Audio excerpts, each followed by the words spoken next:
नमस्कार दोस्तों, मैं पारस मणि चौहान अपने YouTube चैनल उज्ज्वल क्लासेज RTP में आपका बहुत बहुत स्वागत करता हूं। आज हम पढ़ने वाले हैं क्लास 10th का सब्जेक्ट मैथ्स।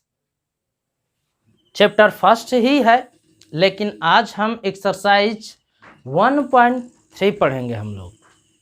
तो चलिए हम लोग शुरू करते हैं। आपको पता ही होना चाहिए कि मैं NCERT की बुक सॉल्व करता हूं, तो इसलिए आप NCERT की बुक खरीद लीजिए और मेरे साथ सॉल्व कीजिए हर एक एक्सरसाइज का हर एक क्वेश्चन बहुत बढ़िया से।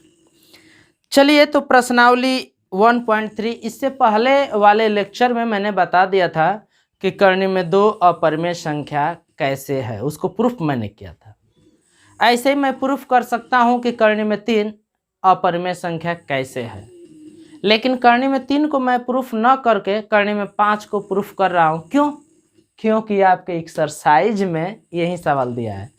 तो देखिए एक बात कि जिस तरह से कर्ण में 2 को अपरिमेय सिद्ध करेंगे, उसी तरह से कर्ण में 3 को भी सिद्ध करेंगे, उसी तरह से कर्ण में 5 को भी सिद्ध करेंगे।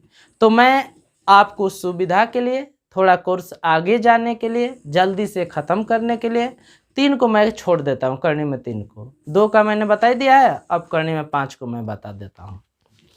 तो अब मैं बताऊँगा एक्सरसाइज 1.3। इसमें क्वेश्चन नंबर 1 आपसे पूछा है।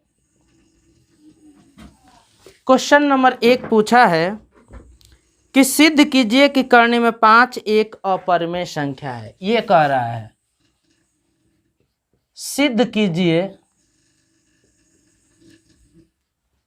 कीजिए कि कर्ण में 5 एक अपरिमेय संख्या है। यह हमसे सिद्ध करने के लिए कह रहा है कि कर्ण में 5 एक अपरिमेय संख्या है। तो चलिए हम सिद्ध करते हैं कि कर्ण में 5 एक अपरिमेय संख्या है।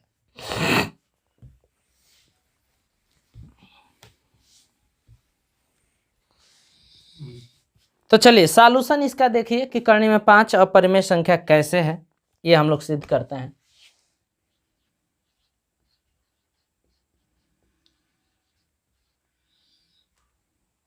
पहला सवाल है, अच्छा एक बात बताइए, इससे पहले आपने कर्ण में 2 को अपरिमेय सिद्ध कर लिया है, तो जो काम वहां पर आप किए हैं वैसा ही काम यहां पर भी हम लोग करेंगे।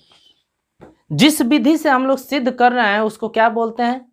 प्रूफ बाय कंट्राडिक्शन, अर्थात विरोधाभास के द्वारा उपपत्ति। विरोधाभास के द्वारा उपपत्ति में हम लोग क्या करते हैं कि जो चीज सिद्ध करना होता है उसका उल्टा मानते हैं। हमें सिद्ध करना है कि यह क्या है? अपरिमेय संख्या है, तो हम मानेंगे कि नहीं, यह अपरिमेय संख्या नहीं है बल्कि क्या है? परिमेय संख्या है। ठीक है ना? माना कर्ण में 5 एक अपरिमेय संख्या है।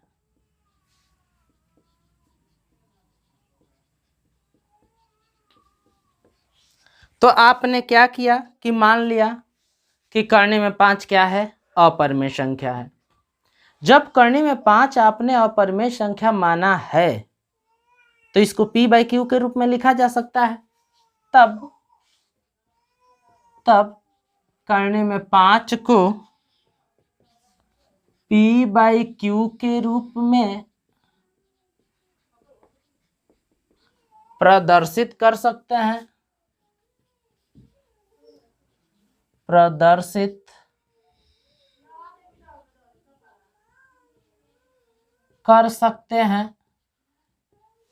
जहां PQ कैसी संख्याएं होनी चाहिए? सह अभाज्य होना चाहिए, अर्थात P और Q में कोई कॉमन गुणनखंड नहीं होना चाहिए। जहां PQ सह अभाज्य है, सह अभाज्य है। सह अभाज्य का मतलब PQ का एक के अतिरिक्त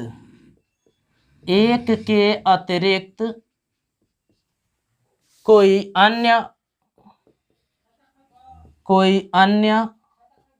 उभयनिष्ठ गुणनखंड नहीं है, उभयनिष्ठ गुणनखंड नहीं है, इसका मतलब ये होता है। तो आपने जब करनी में 5 को परमेय संख्या माना है तो यह परमेय संख्या p बाई क्यू के रूप में लिखी जा सकती है, जहां पर p और q निम्नतम रूप में है। p बाई क्यू निम्नतम रूप में है। निम्नतम रूप का मतलब p और q का जो उभयनिष्ठ गुणनखंड है वह 1 के अलावा और कुछ नहीं होना चाहिए, अर्थात p और q सअभाज्य होना चाहिए। और क्या होना चाहिए p और q की खास बात, जब यह अपरमेय संख्या है तो p q बिलोंग इनका होना चाहिए इंटीजर होना चाहिए, q नॉट इक्वल टू क्या होना चाहिए, 0 होना चाहिए। ये सारी प्रॉपर्टीज आप जानते हैं परमेय संख्याओं की। परमेय संख्याओं को p बाई क्यू के रूप में लिखा जा सकता है, जहां पर p q इंटीजर होना चाहिए और q नॉट इक्वल टू 0 होना चाहिए। तो चलिए हम लोग लिख सकते हैं अतः करनी में 5 बराबर हम लिख सकते हैं p बाई क्यू। ये आपने लिख लिया, करनी में 5 बराबर p बाई क्यू। पुनः एक बार मैं आपसे बताता हूं, तो पुनः एक बार हम लोग इसको देख लेते हैं।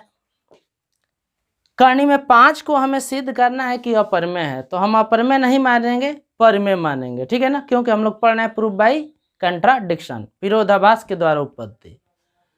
तो करनी में 5 एक, माफ कीजिए यहाँ पे परमेय संख्या हम मानेंगे, अपरमेय संख्या मैंने लिख दिया था। माना करनी में 5 एक परमेय संख्या है। जब आपने करनी में 5 को परमेय संख्या माना है तो जाहिर सी बात है इसे p बाई क्यू के रूप में लिख सकते हैं।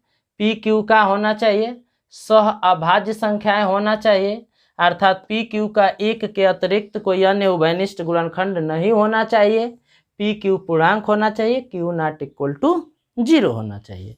तो देखिए जब आपने करनी में 5 को परमेय माना है तो करनी में 5 बराबर p q लिखा जा सकता है, परमेय है ना। जहां प्रॉपर्टी लिख दीजिए p q belong in i होना चाहिए, माने p q इंटीजर होना चाहिए, q नॉट इक्वल टू क्या होना चाहिए, 0 होना चाहिए, p q का मौस जो है वह 1 होना चाहिए, ठीक है ना, मौस यानी कि HCF, ये उभयनिष्ठ गुणनखंड 1 होना चाहिए। अब आ जाते हैं, आगे बढ़ते हैं। अब दोनों का वर्ग कर दीजिए। वर्ग करने पर वर्ग कीजिए, इसको इधर लेकर आइए। 5q² बराबर इधर क्या हो जाएगा, p²। देखिए वर्ग करेंगे तो करनी खत्म हो जाएगी, 5 p² बाई q², ये q² भाग में है, इधर आ जाएगा गुणा में। 5q² बराबर क्या आ जाएगा, p²। अच्छा एक बात बताइए, जैसे 12 को मैं लिख दूं 4 गुणे 3, इसका मतलब जानते हैं क्या होता है, 4 भी 12 का गुणनखंड है और 3 भी 12 का है, गुणनखंड है। तो सोचिएगा, सोचना है आपको, सोचना ये है कि p² बराबर लिखा गया है 5 गुणे q²। इसका मतलब कि p² का जो गुणनखंड है वह 5 है और p² भी है, q² भी है। p² का गुणनखंड 5 भी है और q² भी है। तो मैं q² की बात नहीं करूंगा, मैं 5 की बात करूंगा, ठीक है ना।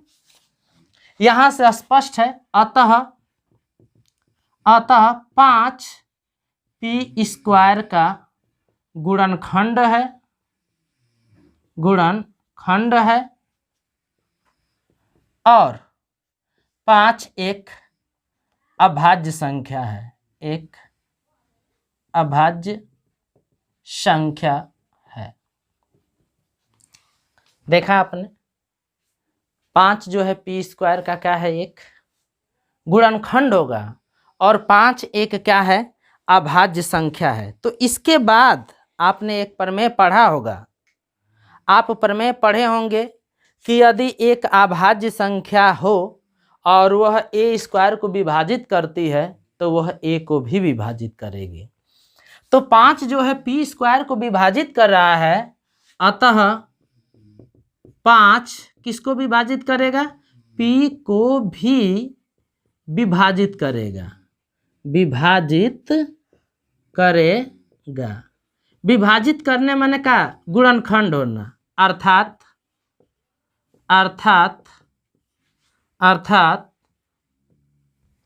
5 पी का भी गुणनखंड होगा, पी का भी गुणनखंड होगा।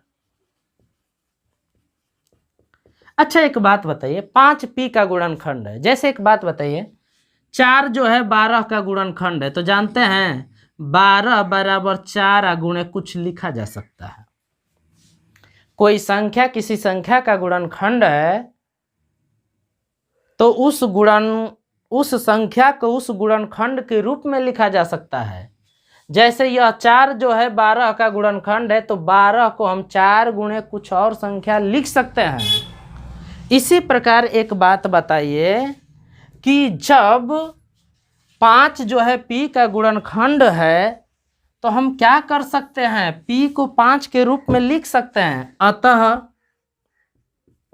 अतः पी बराबर हम लिख सकते हैं 5 इंटू के। इस 5 का गुणन 5 जो है पी का गुणनखंड है, यानी कि हम पी बराबर 5 इंटू के लिख सकते हैं, जहां के क्या है? धनात्मक, ठीक है ना, पूर्णांक है। जहां के क्या है? धनात्मक पूर्णांक है। तो ऐसा हम लोग क्या कर सकते हैं? लिख सकते हैं। अब आगे चलते हैं।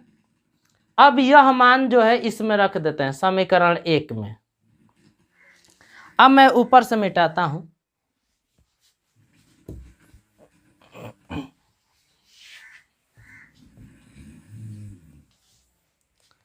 अब इसमें रख दीजिए भाई, के का मान रख दीजिए इसमें।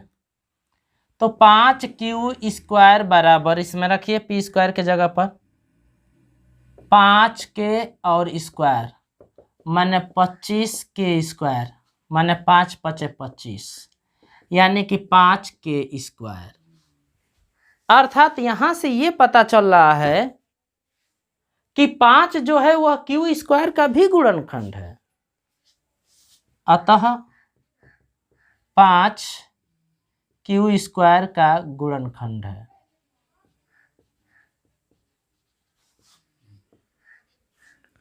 और जब 5 क्यू स्क्वायर का भी गुणनखंड है तो 5 किसका गुणनखंड होगा? क्यू का भी गुणनखंड होगा, पर में पढ़े हैं। अतः 5 क्यू का भी गुणनखंड होगा।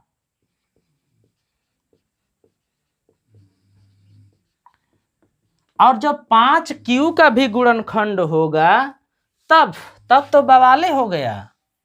तब अब आप जरा ध्यान दीजिएगा, नीचे मैंने सिद्ध किया था कि 5 पी का भी गुणनखंड है, यह भी आ गया कि 5 क्यू का गुणनखंड है। अर्थात पी और क्यू का जो वैनिष्ठ गुणनखंड है वो क्या है? 5 है। अतः पी और क्यू का उभयनिष्ठ गुणनखंड क्या है? गुणनखंड 5 है। जब उभयनिष्ठ गुणनखंड 5 है, हमने आप शुरू में माना था कि पी और क्यू का उभयनिष्ठ गुणनखंड 1 है, 1 के अलावा कुछ नहीं है, जो कि असंभव है। जो कि क्या है? असंभव है। क्यों असंभव है? क्योंकि हमने माना है कि पी और क्यू का उभयनिष्ठ गुणनखंड क्या है? 1 है।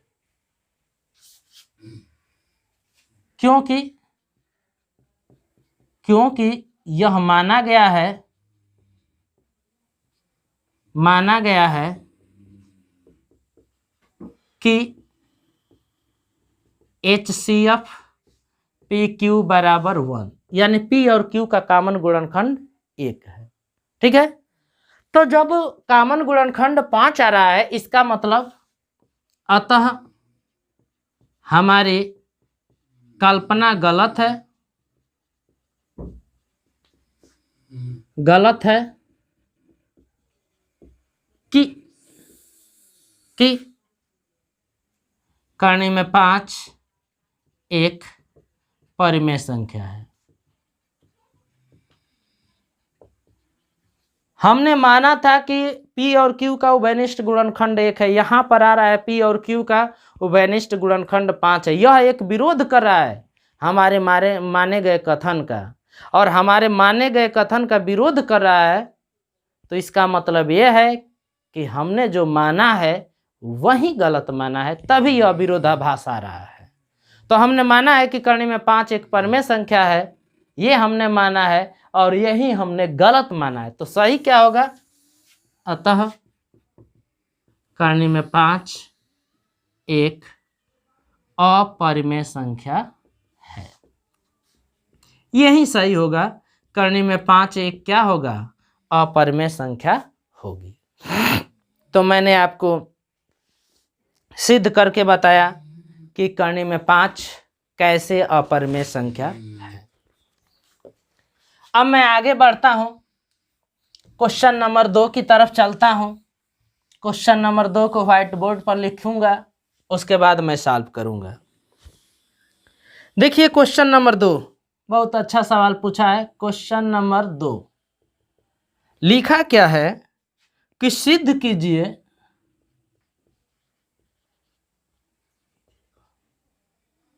सिद्ध कीजिए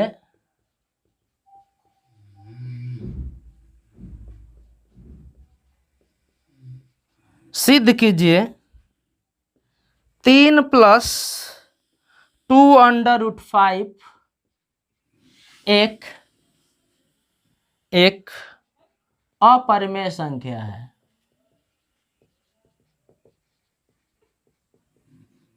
ये चलिए तो मैं इसको हल कर देता हूं, सिद्ध कर देता हूं कि यह जो दी गई संख्या है वह क्या है? एक अपरिमेय संख्या है। तो हम उल्टा मानेंगे, जानते ही हैं हम मानेंगे। माना 3 + 2√5 एक क्या है? परिमेय संख्या है, एक परिमेय संख्या है। जब आपने इसको परिमेय संख्या माना है, तब इसे P/Q के रूप में लिखा जा सकता है,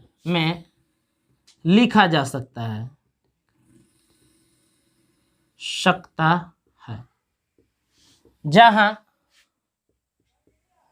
PQ इंटीजर होना चाहिए, Q नॉट इक्वल टू 0 होना चाहिए, और HCF P और Q का क्या होना चाहिए? 1 होना चाहिए। HCF 1 होने का मतलब कि P और Q का उभयनिष्ठ गुणनखंड 1 के अलावा और कुछ नहीं होना चाहिए, अर्थात उनका मौसक क्या होना चाहिए? 1 होना चाहिए। तब हम क्या कर सकते हैं भाई? 3 + 2√5 बराबर क्या? बोलिए, P/Q। अब चलिए हम लोग क्या करते हैं, बाकी सभी राशियों को इधर लेकर आते हैं। 2√5 यह +3 है, उधर जाएगा तो -3। हल कीजिए, P - 3Q/Q। यहाँ पर 2 गुणे में है, 2 गुणे में है, तो इसको हम लोग क्या कर सकते हैं? भाग में लिख सकते हैं। भाग में लिख दीजिए, ये 2 गुणा में इधर आ गया भाग में 2Q। अब जरा दोनों पक्षों को ध्यान देना है, दोनों पक्षों में आपको ध्यान देना है कि क्या है। दोनों पक्षों में आप ध्यान दीजिए। करनी में 5 जो है एक अपरिमेय संख्या है, और इधर जो आ रहा है वह परिमेय होगा। क्यों परिमेय होगा? क्योंकि पूर्णांक है बाटा में पूर्णांक, तो पूर्णांकों का अंतर पूर्णांक होता है, और जब पूर्णांक में पूर्णांक से भाग देते हैं तो परिमेय आता है, न कि अपरिमेय आता है। तो इस बात को हम लोग लिखेंगे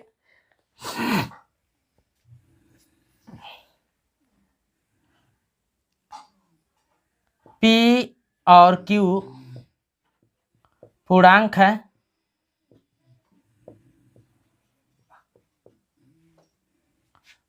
अतः उनका अंतर विभाजन उनका अंतर पूर्णांक होगा,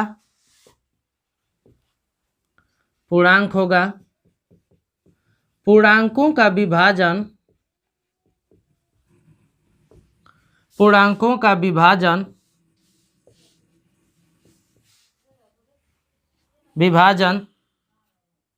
परिमेय होता है 0 को छोड़कर।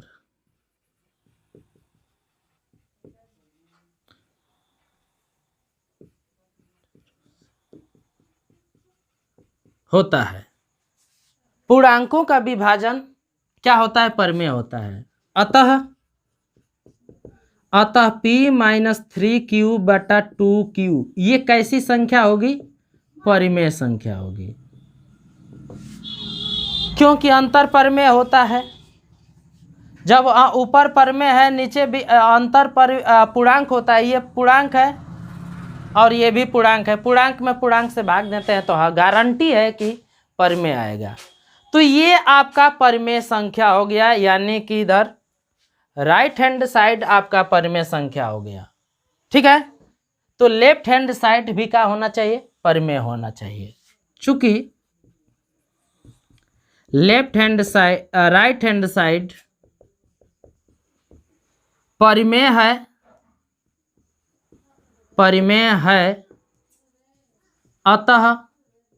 अतः लेफ्ट हैंड साइड या करने में 5 भी परिमेय होगा,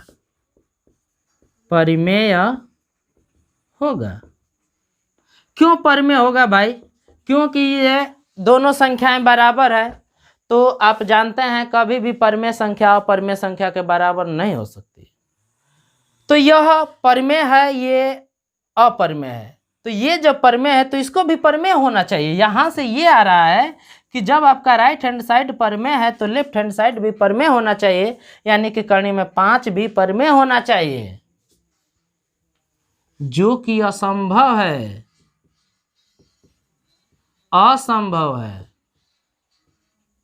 क्यों असंभव है? क्योंकि हमने सिद्ध कर दिया है, क्योंकि करने में 5 क्या है? अपरिमेय संख्या है। ये सिद्ध हो चुका है कि करने में 5 एक क्या है? अपरिमेय संख्या है।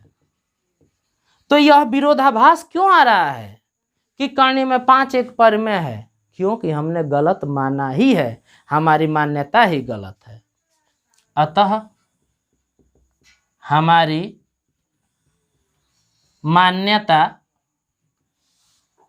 मान्यता ही गलत है कि 3 + 2 करने में 5 परिमेय है। हमने जो माना है वही गलत है, इसीलिए गलत रिजल्ट आ रहा था। तो सही क्या होगा? अतः 3 + 2 करने में 5 एक क्या होगा? अपरिमेय संख्या होगा, अपरिमेय होगा। तो देखा आपने कैसे हमने सिद्ध किया कि 3 + 2 करने में 5 एक अपरिमेय संख्या होगा। इसके लिए जिस सिद्धांत का प्रयोग किया उसको बोलते हैं प्रूफ बाय कंट्राडिक्शन। तो जब हमने क्वेश्चन नंबर 2 सॉल्व कर लिया है, तो अब हम बढ़ते हैं क्वेश्चन नंबर 3 की तरफ, और इसमें 3 सवाल दिया है। लिखा क्या है कि सिद्ध कीजिए कि निम्नलिखित संख्याएं अपरिमेय है। बिल्कुल सेम सवाल कह रहा है। सिद्ध करना है कि जो संख्याएं दी गई हैं वह क्या हैं, अपरिमेय है। पहला सवाल लिखा है 1/2। दूसरा सवाल लिखा है 7/5 और तीसरा सवाल लिखा है 6+2। तो मैं इस सवाल को तो नहीं सिद्ध करूंगा, नहीं बताऊंगा। आप कहेंगे क्यों? क्योंकि ऐसा सवाल अभी अभी मैंने सिद्ध किया है। 3+2 = 5 बिल्कुल सेम है, ऐसे ही वैसे ही कर लेना है। ठीक है, यदि नहीं आता है तो बेशक आप कमेंट कर दीजिएगा, उसको हम सॉल्व कर देंगे। तो इसको मैं नहीं बताऊंगा, इन दोनों को मैं बता देता हूं कि ये कैसे अपरिमेय संख्याएं हैं। तो चलिए फिलहाल के लिए मैं सॉल्व करने जा रहा हूं। पहला सवाल 1/2 कैसे अपरिमेय संख्या है। तो भाई जैसा हर साल हम लोग कर रहे हैं, क्या कर रहे हैं कि जिसको परिमेय सिद्ध अपरिमेय सिद्ध करना है उसको हम मान ले रहे हैं कि वो परिमेय है, तो वैसे ही मानेंगे। ये तीसरा का पहला था, माना 1/2 एक क्या है, परिमेय संख्या है। बिल्कुल सेम वही काम करेंगे,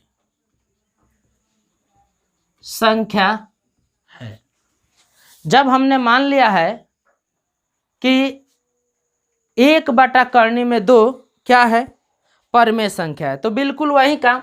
जब परिमेय संख्या है तब इसे P/Q के रूप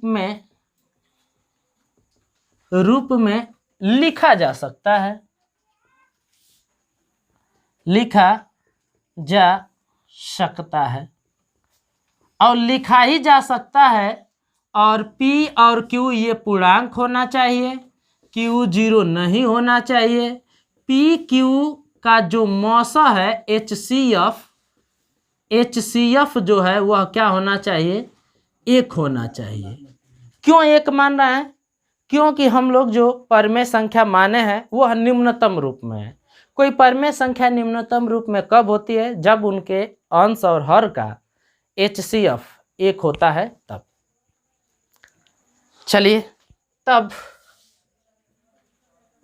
आपने इसको माना है कि परिमेय है तो P/Q के रूप में लिखा जा सकता है। 1/2 बराबर P/Q। अब जरा वर्ग कर दीजिए। वर्ग करने के बाद आप इधर उधर कीजिए, ये इधर आ जाएगा।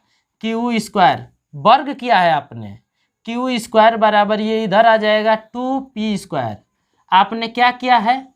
वर्ग किया है। वर्ग करने पर अब यहां पर ध्यान दीजिए, Q² बराबर 2 × P² है। तो बार बार मैं बता रहा हूं कि जैसे 12 है तो 4 × 3 लिखा गया है, तो इसका मतलब 12 का 4 भी गुणनखंड है और 3 भी गुणनखंड है।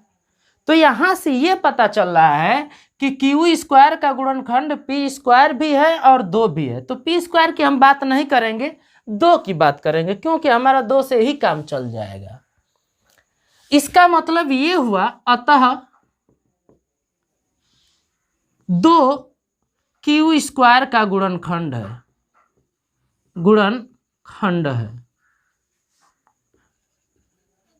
और आपने प्रमेय पढ़ा है कि कोई प्राइम संख्या A² का गुणनखंड होती है तो वह A का भी गुणनखंड होती है। यहां पर 2 आपका Q² का गुणनखंड है तो यह Q का भी गुणनखंड होगा। Q² का गुणनखंड है, अतः 2 Q का भी गुणनखंड होगा, Q का भी गुणनखंड होगा। तो 2 Q का भी गुणनखंड हो गया। एक बात पुनः मैं बताऊंगा कि जब 2 Q का गुणनखंड है तो Q बराबर हम लोग 2Q लिख सकते हैं। अभी अभी मैंने बताया है कि कोई संख्या किसी संख्या का गुणनखंड होती है तो इस रूप में लिखा जा सकता है। अब इसको आप समीकरण 1 मान लीजिए, इसमें रख दीजिए। रखिए तो क्या आएगा, क्यू स्क्वायर के जगह पर रखिए ये 2k का स्क्वायर बराबर 2p स्क्वायर रखिए। ये 4k स्क्वायर बराबर 2p स्क्वायर, 2 दूना के 4, यानी p स्क्वायर बराबर 2k स्क्वायर। यहाँ से क्या पता चल रहा है? यहाँ से ये पता चल रहा है कि p स्क्वायर का गुणनखंड 2 भी होगा और p स्क्वायर का गुणनखंड k स्क्वायर भी होगा। तो k स्क्वायर से नहीं मतलब है, हम 2 को ही लेकर चल रहे हैं। अतः p स्क्वायर का गुणनखंड 2 होगा, गुणनखंड 2 होगा। अभी मैं बार बार बता रहा हूं कि हम लोगों ने एक प्रमेय पढ़ा है कि कोई अभाज्य संख्या ए स्क्वायर का गुणनखंड है तो वह ए का भी गुणनखंड होती है। तो 2 एक अभाज्य संख्या है तो ये p स्क्वायर का गुणनखंड है तो p का भी गुणनखंड होगी। अतः 2 p का भी गुणनखंड होगा, गुणनखंड होगा। तो 2p का भी गुणनखंड होगा। यहां पर आया है कि 2q का भी गुणनखंड होगा। इसका मतलब ये हुआ कि 2p और q दोनों का गुणनखंड होगा। अतः 2p और q का उभयनिष्ठ गुणनखंड होगा, उभयनिष्ठ गुणनखंड होगा। और एक बात जरा सोचिए कि यहाँ पर 2 जो है p और q का उभयनिष्ठ गुणनखंड है, जबकि हमने माना है कि p और q का उभयनिष्ठ गुणनखंड 1 है। मसमन 1 का मतलब क्या है? उभयनिष्ठ गुणनखंड 1 है। और यहाँ पर आ रहा है कि नहीं, p और q का उभयनिष्ठ गुणनखंड 2 है। विरोधाभास हो रहा है। और यह विरोधाभास क्यों उत्पन्न हो रहा है? क्योंकि हमारी मान्यता गलत है, हमने गलत चीज माना ही है, तो गलत रिजल्ट तो आना ही है। जो हमारी मान्यता के विरुद्ध है, जो हमारी मान्यता के विरुद्ध है। हमारी मान्यता क्या है भाई? कि p और q का उभयनिष्ठ गुणनखंड 1 है, यहां पर आ रहा है 2 है, जो हमारी मान्यता के क्या है? विरुद्ध है। और यह विरुद्ध क्यों आ रहा है? विरोधाभास क्यों आ रहा है? क्योंकि हमारी मान्यता गलत है। 1/करनी में 2 परिमेय माना है, यही हमने गलत माना है। अतः हमारी मान्यता 1/करनी में 2 परिमेय है। ये हमने जो माना है 1/करनी में 2 परिमेय है, यह गलत है, यही गलत है। हमारी मान्यता ही गलत है, गलत है। तो जब हमारी मान्यता गलत है, क्या मान्यता गलत है? 1/करनी में 2 परिमेय है, तो सही मान्यता क्या होगी? तब 1/करनी में 2 क्या होगा? अपरिमेय होगा, यही सही होगा, अपरिमेय होगा। ठीक है। तो हम लोगों ने जो एक्सरसाइज 1.3 था उसमें 3 सवाल दिए गए थे। पहला सवाल मैंने पूरी तरह से हल किया, दूसरा सवाल मैंने पूरी तरह से हल किया, तीसरा सवाल में 3 सवाल दिए हुए थे। एक दिया हुआ था 1/करनी में 2, जिसको मैंने हल किया। तीसरा सवाल दिया था 6 + √2, इसको मैंने हल नहीं किया। कारण मैंने बताया था कि दूसरा सवाल मैंने बताया था 3 + 2 √5।